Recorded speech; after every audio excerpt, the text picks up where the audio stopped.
اور پھر ناظرین نے کہا مسلمانوں نے ربی کو دیکھا، بلند آواز سے نعرہ تکبیر بلند کیا، خامے گونج اٹھتے ہیں، آواز بلند ہوئی، یہ مٹی کا ٹوکرا جو ہے یہ فتح کی نشانی ہے۔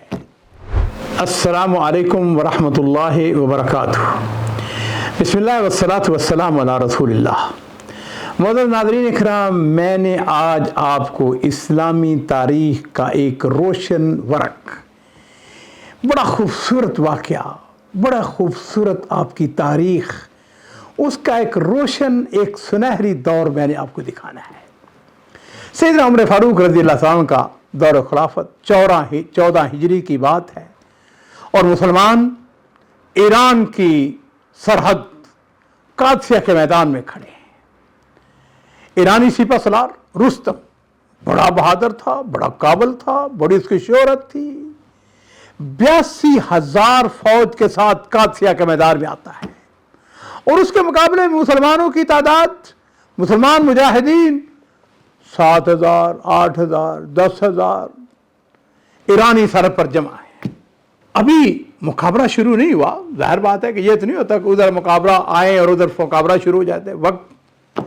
رستم نے ایک دن مسلمانوں کو جو سپہ سالار سیدنا سعد بن ابی وقاص رضی اللہ تعالی عنہ، نبی علیہ الصلوۃ والسلام کے رشتے میں ماموں لگتے تھے، اس نے اپنا ایلچی ان کی طرف بھیجا، اور اس نے کہا کہ ایسا ہے کہ فوجیوں میں سے کسی کو اپنا نمائندہ بھیجو، میں اس سے گفتگو کرنا چاہتا ہوں۔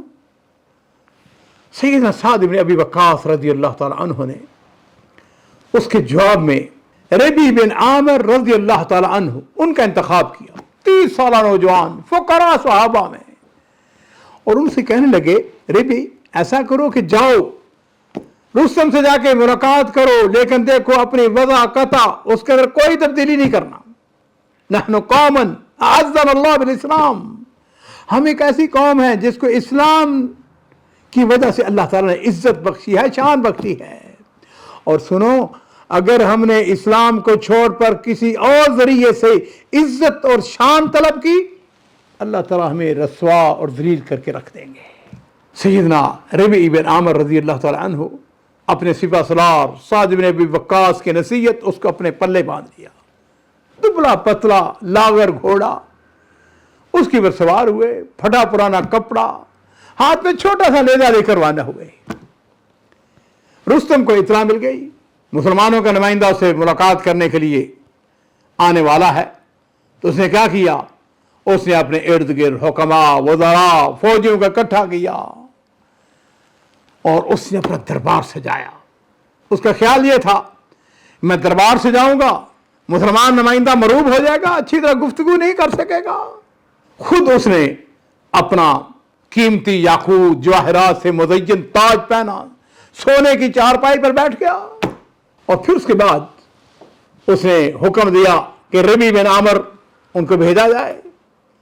اور ربیع بن عامر کی یہ کیفیت عزیزوں کہ ان کے بوسیدہ کپڑے چھوٹے سے گھوڑے پر سواری داخل ہو گئے، اور پتہ کیا کیا، ریشم کی جو تھے نا انہوں نے بچھائے ہوئے قالین بچھائے ہوئے تھے، اپنے گھوڑے کی سمت سے اس کو روند ڈالا، آگے بڑھے، جسم پر ہتھیار زیرہ خود۔ سپاہیوں نے کہا اپنا ہتھیار ڈال دو، تم ہمارے بادشاہ کے ساتھ، ہم نے بڑے کے ساتھ ملاقات کرنے کے لیے جا رہے ہو۔ عزیزو، قوت، طاقت، اعتماد، پتہ کیا جواب دیتے ہیں، کہنے لگے انی لم آتکم وانما جئتکم حین دعوتمونی، کہنے لگے ایسو بات سنو، میں خود سے بغیر بلائے تمہارے پاس نہیں آیا، یہ نہیں کہ میں اپنی مرضی سے آیا ہوں، تم نے دعوت دی ہے، میں تمہاری دعوت پر یہاں پر آیا ہوں، اور سنو اگر تم نے مجھے اس طرح جانے دیا تو ٹھیک ہے، ورنہ کیا ہے میں واپس چلا جاتا ہوں۔ رستم کو اطلاع دی جاتی کہ یہ بڑا بندہ عجیب ہے، یہ کہتا ہے کہ میں اسی اپنی حالت میں آؤں گا، جو لباس میں نے پہنا ہوا ہے، جس حالت میں آیا ہوں اسی طرح میں آؤں گا۔ اس نے کہا آنے دو، اور پھر سیدنا ربیع بن عامر جو ہے اپنے نیزے سے ٹیک دیتے ہوئے ان کے قالین جو ہے اس کو نیزے کی انی سے پھاڑتے ہوئے داخل ہوئے، تاکہ رستم اور اس کے سپاہیوں کے سامنے ان کو یہ بتا دیں کہ سنو، یہ دنیا انتہائی حقیر ہے، ذلیل ہے، اللہ کے نزدیک اللہ کی نظر میں اس کی کوئی قدر و قیمت نہیں ہے۔ اس کی حقارت اور اس کے ذلیل ہونے کی یہی دلیل کافی ہے کہ اللہ تعالیٰ نے اپنے ایک کافر بندے کے اس کو سپرد کیا ہوا ہے۔ اور مسلمان میرے عزیزوں، مسلمانوں کی شان کیا ہے؟ ہمارا سپہ سالار سعد بن ابی وقاص رضی اللہ تعالیٰ عنہ، ان کی حالت یہ تھی زمین پر بغیر کسی بچھونے کے سو جاتے تھے۔ عزیزوں، جب سیدنا ربیع بن عامر رستم کے سامنے کھڑے ہوئے، رستم نے اشارہ کر سکا بیٹھ جاؤ، تو کہنے لگے میں تمہارے پاس مہمان بن کر نہیں آیا کہ میں بیٹھوں، بلکہ میں مسلمانوں کے نمائندے کی حیثیت سے آیا ہوں، تمہیں جب بات کرنی ہے کرو۔ رستم نے اپنے ترجمان کو بلایا، اس نے کہا میری بات کا ترجمہ کرتے چلو۔ لو جی، رستم نے گفتگو شروع کر دی۔ اس نے کہا بڑے تکبر کے ساتھ، بڑے فخر کے ساتھ، بڑے غرور کے ساتھ کہنے لگا، اہل عرب تمہیں کیا ہو گیا ہے؟ قسم میرے معبود کی، تم لوگوں سے زیادہ ذلیل و خوار قوم ہم نے کہیں اور کبھی نہیں دیکھی۔ اس نے کہا رومیوں کی اپنی ایک تہذیب ہے، اہل فارس کی تہذیب ہے، یونان کی ایک تہذیب ہے، ہندوستانیوں کی اپنی ایک تہذیب ہے، مگر تم اہل عرب جگرالو، ضدی لوگ، بکریاں چرانے والے، اونٹوں کو ریگستان میں دوڑانے والے، مجھ کو بتاؤ کہ تم کس نیت سے ہماری سرحد میں آئے ہو؟ اور ناظرین کرام، یہی بات میں آپ کو بتانا چاہتا تھا۔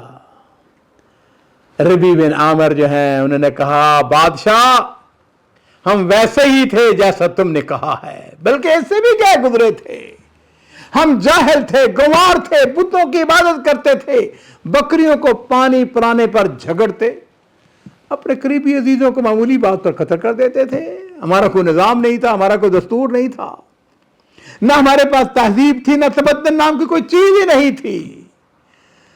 اور ناظرین کرام، پھر سیدنا ربیع بن عامر جو ہیں اپنے سر کو تھوڑا سا جھکاتے ہیں اور جھکا کر کہنے لگے، ان کی آواز بلند ہوتی چلے گی، کہنے لگے اللہ نے ہمیں تمہارے پاس اس لیے بھیجا ہے کہ ہم بندوں کو بندوں کی بندگی سے نکال کر اللہ کی بندگی کی طرف لے جائیں۔ عزیزو، یہ سننے کی دیر تھی۔ رستم غصے میں آگ بگولا ہو گیا، اس نے کہا واللہ لا تخرج حتی تحمل ترابا من بساطی، اس نے کہا اللہ کی قسم تم اس وقت تک نہیں جاؤ گے جب تک اپنے سر پر میری سرزمین کی مٹی اٹھا کر نہ لے جاؤ۔ رستم نے حکم دیا ربیع کے سر پر مٹی کا ٹوکرا رکھ دیا جائے۔ کسریٰ کے غلام حکم کی تعمیل میں مٹی کا ٹوکرا ان کے سر پر رکھ دیتے ہیں، اور ربیع جو ہے بڑی تیزی کے ساتھ مسلمانوں کے کیمپ میں واپس آتے ہیں۔ سیدنا سعد بن ابی وقاص رضی اللہ تعالیٰ عشرہ مبشرہ منتظر ہیں، دیکھا ربیع کے سر پر مٹی کا ٹوکرا ہے، پوچھا یہ کیا ہے؟ انہوں نے کہا آپ کو فتح مبارک ہو، دشمن نے اپنی سرزمین کی مٹی لڑائی سے پہلے ہی آپ کے حوالے کر دی ہے۔ اور پھر ناظرین کرام، مسلمانوں نے ربیع کو دیکھا، بلند آواز سے نعرہ تکبیر بلند کیا، خامے گونج اٹھتے ہیں، آواز بلند ہوئی، یہ مٹی کا ٹوکرا جو ہے یہ فتح کی نشانی ہے۔ اگلا دن مسلمانوں کے لیے فتح و نصرت کا دن تھا۔ سورج کی شعاعیں کفر کی ظلمت کو مٹانے کے لیے روشن ہوئی۔ مسلمانوں کے سپہ سالار سعد بن ابی وقاص مجاہدین کے ساتھ میدان جنگ میں نکلتے ہیں۔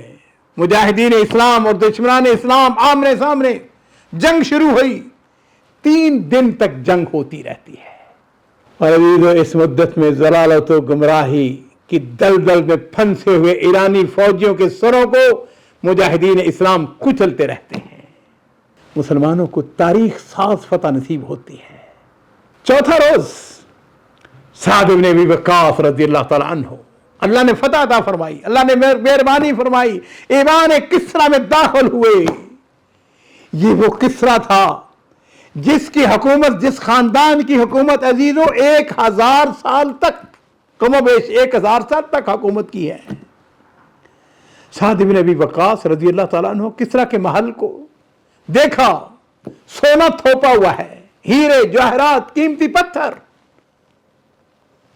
اللہ کے اس انعام کے اوپر بے اختیار ہونے لگے، قرآن پاک کی اس آیت کی تلاوت کرنے لگے، کم ترکوا من جنات وعیون وزروع ومقام کریم ونعمت کانوا فیہا فاکہین کذالک وأورثناها قوما آخرین فما بقت علیہم السماء والارض وما كانوا منظرین۔